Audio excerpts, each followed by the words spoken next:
So guys, ये podcast ना मैं रात के 2:30 बजे रिकॉर्ड कर रही हूँ क्योंकि मुझे कुछ चीज़ें इतनी वियर्ड लगी कि मैं मॉर्निंग तक का इंतज़ार भी नहीं कर पाई। और मैंने सोचा सुबह जब होगी तब होगी, मैं अभी ही पॉडकास्ट रिकॉर्ड करूँगी क्योंकि हो सकता है कि सुबह तक मेरे जो माइंड में चीज़ें चल रही हैं, जो कश्मकश चल रही है, जो सवाल जवाब चल रहे हैं, वो शांत हो जाएं। तो अभी अगर वो सवाल मेरे दिमाग में चले हैं तो मैंने सोचा मैं अभी के अभी ही रिकॉर्ड करूँगी। अभी जस्ट चालू अपी का एक व्लॉग आया और व्लॉग देखने के बाद मैं लिटरली, कहते हैं ना कि 2 मिनट के लिए चुप हो गई। अक्सर उनके व्लॉग देखने के बाद ना मेरे माइंड में बहुत सारी चीज़ें, बहुत सारे लूप होल्स आ जाते हैं, लेकिन आज का व्लॉग देख के ना मैं 2 मिनट के लिए लिटरली चुप हो गई। और मुझे समझ नहीं आया कि मैं कहाँ से शुरू करूँ और कहाँ पे ख़त्म करूँ, क्योंकि चीज़ें ही मुझे कुछ ऐसी फ़ील हुई जो मुझे काफ़ी सेंसिटिव लगी, काफ़ी टची, इमोशनल आप कह सकते हैं। जबकि इस बात को मैं बहुत अच्छे से जानती हूँ कि इनकी फैमिली और इनकी फैमिली के मेंबर कितने प्रैक्टिकल और कितने प्रोफेशनल हैं, क्योंकि एक ही फैमिली के अंदर 3 व्लॉगर जो हैं, तो प्रोफेशनलिज्म तो आएगा ही और प्रैक्टिकल भी होंगे ही।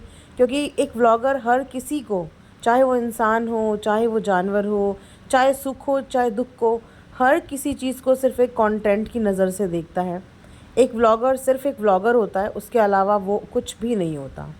कोई रिश्तेदार नहीं होता, कोई रिश्ता नहीं होता, वो सिर्फ एक व्लॉगर होता है। इसीलिए आपने अक्सर देखा होगा कि एक व्लॉगर हर सेंसिटिव सिचुएशन में, जहाँ पे एक आम आदमी खाना पीना सोना तक भूल जाए, वहाँ पर भी एक व्लॉगर अपना कैमरा उठाना नहीं भूलता। यही चीज़ तो उन्हें व्लॉगर बनाती है। इसीलिए व्लॉगिंग के साथ ना इनके सारे इमोशंस कहीं ना कहीं डेड हो जाते हैं।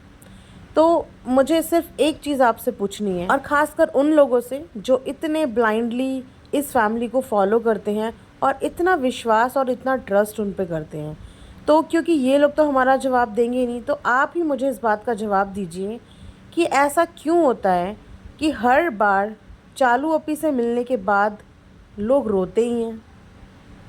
जब ये चीज़ हुई थी इनकी सास के साथ, तो भी मैंने एक पॉडकास्ट बनाया था, एक वीडियो इनफैक्ट बनाई थी, और मेरे जैसे बहुत से लोगों ने भी उस चीज़ पे पॉइंट आउट किया था कि इनकी सास क्यों रोई, क्योंकि पहली बार तो था नहीं कि ये मौधा से मुंबई जा रही थी, लेकिन फिर भी इनकी सास रोई। चलो ठीक है, इन्होंने उस चीज़ को कवर अप करने के लिए अपने सास ससुर को भी मुंबई बुलाया, शॉपिंग कराई, घर में खाना खिलाया।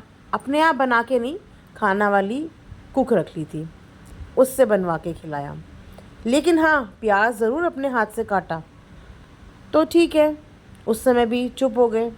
उसके बाद कल इन्होंने नानी को वीडियो में लाया, वीडियो में दिखाया, जिस वीडियो में बहुत सारे कट्स थे और दिख रहा था कि नानी कितना अंडर प्रेशर बोल रही है।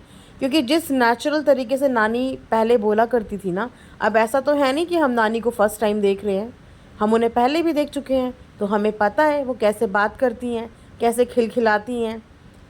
लेकिन इस बार नानी बहुत बदली बदली और बहुत ही चेंज नज़र आ रही थी। चलो, कल तो इन्होंने जैसे तैसे संभाल लिया, अब क्योंकि मौधा में तो ये हर रिश्तेदारी में घूमती ही रहती हैं, अब नानी भी दिखा दी है। तो ऑडियंस पूछेगी कि बस एक ही दिन दिखाना था क्या, नानी को दोबारा नहीं गई?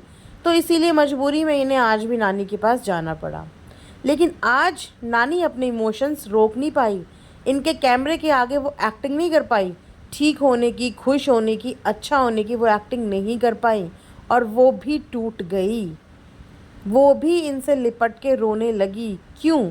जबकि ये एक ही जगह में रहते हैं, थोड़ी सी दूर पे ये इनकी रहती है, ये जब चाहे वहाँ आ सकती है, वो जब चाहे उनके घर जा सकती है। तो नानी का इमोशनल ब्रेकडाउन क्यों हुआ? ऐसे क्या प्रेशर नानी को दिए गए, या ऐसी क्या गलती इनकी अम्मा, इनकी नानी से हुई जो इन्होंने नानी को रोने पर मजबूर कर दिया? अब यहीं पे वो नानी इतना रो रही हैं, तो सोचो अगर वो उनके साथ मुंबई जाएगी तो ये लोग उनको कितना गिल्टी फील करवाने वाले हैं। हमें नहीं पता इनसाइड स्टोरी क्या है, ऐसा क्या नानी से हुआ कि सडनली नानी गायब हो गई। अब क्योंकि ऑडियंस का प्रेशर पड़ा, नानी नज़र आ गई। अब ऑडियंस का प्रेशर है तो नानी मुंबई भी चली जाएगी, लेकिन वहाँ पे इनके साथ क्या सुलूक होगा?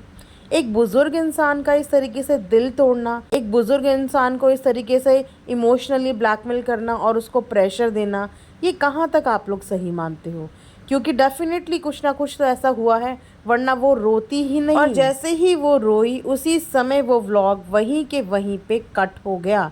जबकि चालू अपनी तो ऐसे मोमेंट्स को कभी मिस आउट ही नहीं करती हैं, लेकिन उन्होंने वहीं के वहीं वो व्लॉग कट कर दिया और इस बात का जिक्र भी नहीं किया, इस बात का पूरे व्लॉग में कहीं बताया ही नहीं कि नानी का इमोशनल ब्रेकडाउन हुआ। तो हुआ क्यों?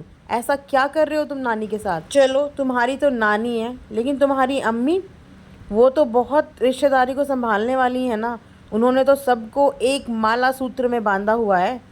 तो उनको, वो अपनी माँ के साथ क्या कर रही हैं इतने टाइम से? क्या उनका मन नहीं किया अपनी माँ से मिलने का? एक बूढ़ी इंसान को गलतियाँ करना जायज़ है।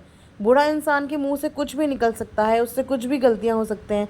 कहते हैं ना कि एक बुज़ुर्ग और एक बच्चे में कोई फ़र्क नहीं होता, क्योंकि उन्हें पता ही नहीं होता, उम्र ही ऐसी होती है।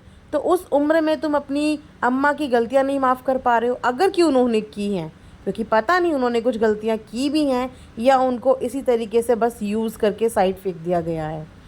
मुझे आज लिटरली बहुत बैड फील हुआ अम्मा के लिए। सो इसीलिए मैंने पॉडकास्ट बनाया।